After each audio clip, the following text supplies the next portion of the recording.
Don't ever give the enemy even a tiny bit of space to work in your life. Give the devil absolutely zero room, none, not 1 inch. It's not just some vague warning. It's an urgent, serious call to guard every corner of your heart and mind. The enemy is looking for that smallest crack, that one little opening where he can slip in and take root.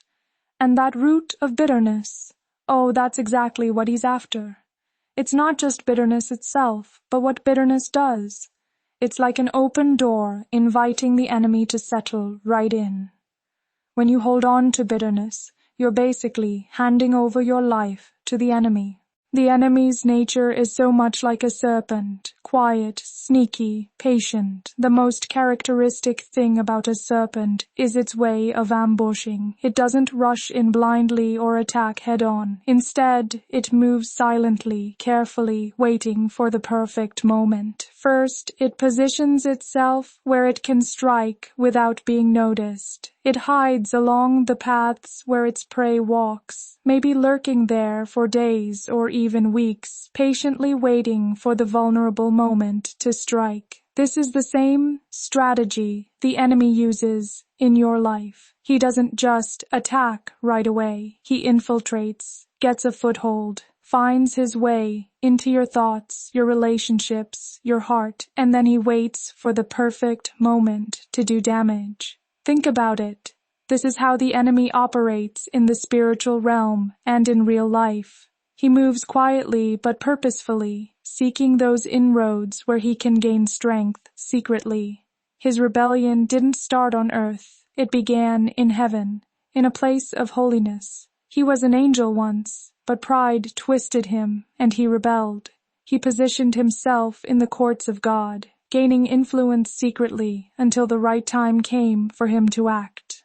And now he uses the same tactics against us. Look at Absalom, the son of David. He held bitterness in his heart toward his father and positioned himself strategically in the kingdom's courts. He didn't just rebel openly from the start. Instead, he stayed by the gates, listening to the complaints of the people, gathering strength in secret until he could strike. This is the same tactic the enemy uses, patiently positioning himself, gaining influence where he can, and then striking when you least expect it. Or take the example of Hitler.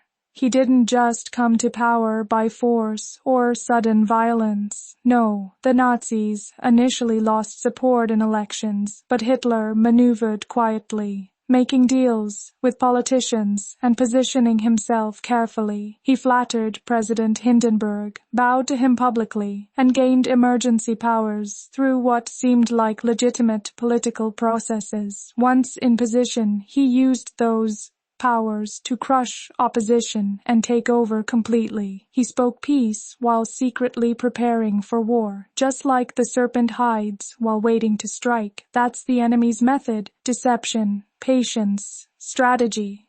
Now, here in today's world, we see similar patterns.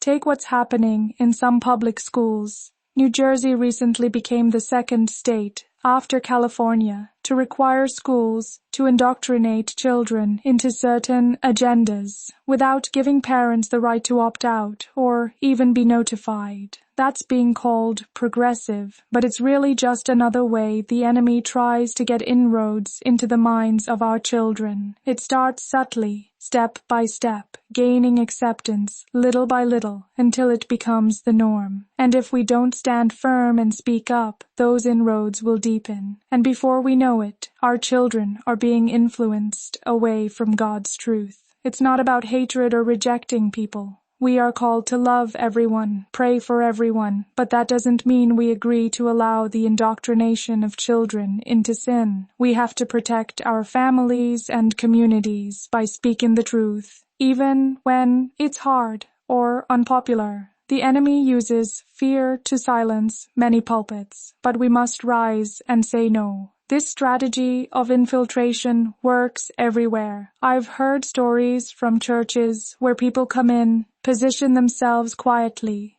and then sow division, heresy, or immorality destroying what was once healthy. Whether they mean to or not, the enemy uses these openings to attack from within. It's far more dangerous than attacks from outside, because when the enemy controls the inside, he controls the heart and mind of the community.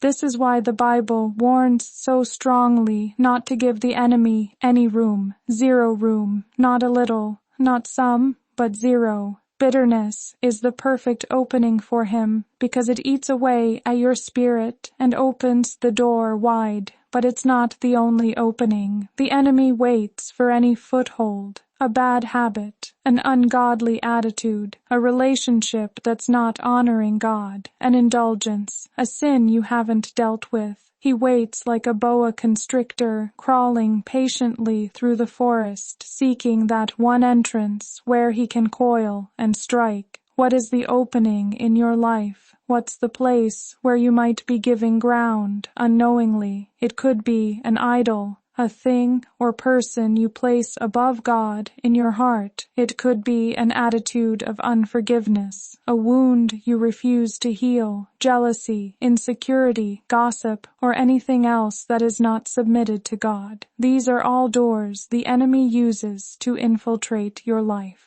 I remember a man who wanted to join a congregation we were part of. All he talked about were the wrongs done to him in past churches and ministries. He held bitterness and resentment, and that became his opening. We warned him, but bitterness kept him trapped, and eventually he destroyed his own path by holding on to that root of bitterness.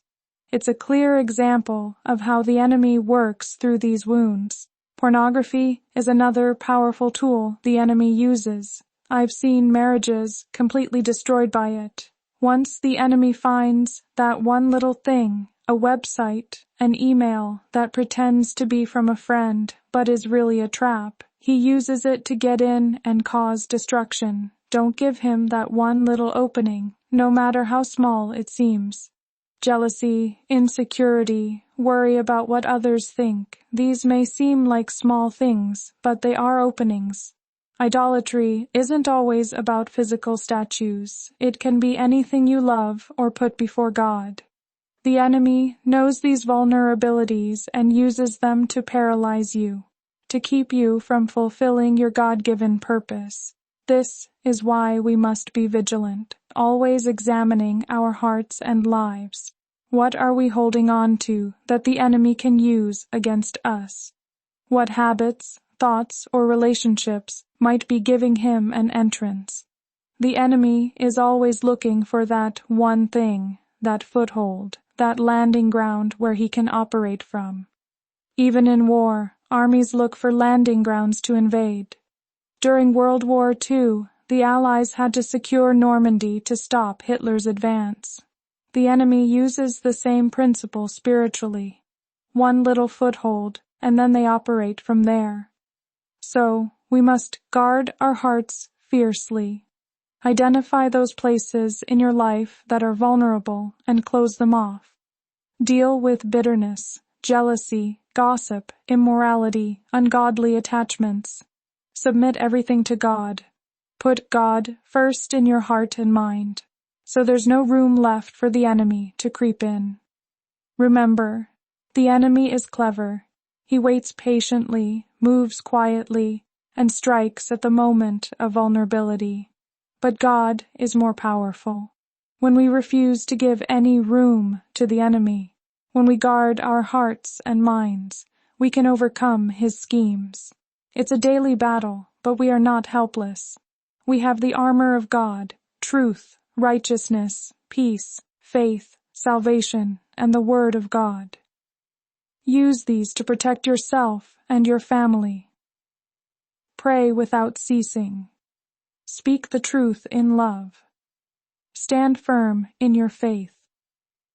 The enemy may lurk, but he cannot win if you don't give him a place to stand. So, don't let bitterness fester. Don't hold on to wounds or unforgiveness. Don't ignore those small sins or attitudes that seem harmless but open the door to destruction. Be vigilant about your thoughts, your relationships, your habits. Seek God daily. Let His Word renew your mind and guard your heart. And finally, don't be afraid to speak out. There are many who are silent because they fear backlash or rejection, but silence allows the enemy to grow stronger. We must speak truth, protect the vulnerable, and encourage one another to stand strong. This message isn't just about avoiding danger. It's about living the victorious life God intends for us. It's about walking in freedom, joy, and peace. When you close every door to the enemy, you make room for God's blessings and power to fill your life. So, today, ask yourself, where am I giving the enemy room? What root of bitterness or sin am I holding on to? What habits or relationships need to be surrendered to God? Take that step to close those doors now and watch how God works in your life. Remember, the enemy waits, but you have the power to stop him. Don't give him any room. Zero room. Stand strong, stand firm, and live free.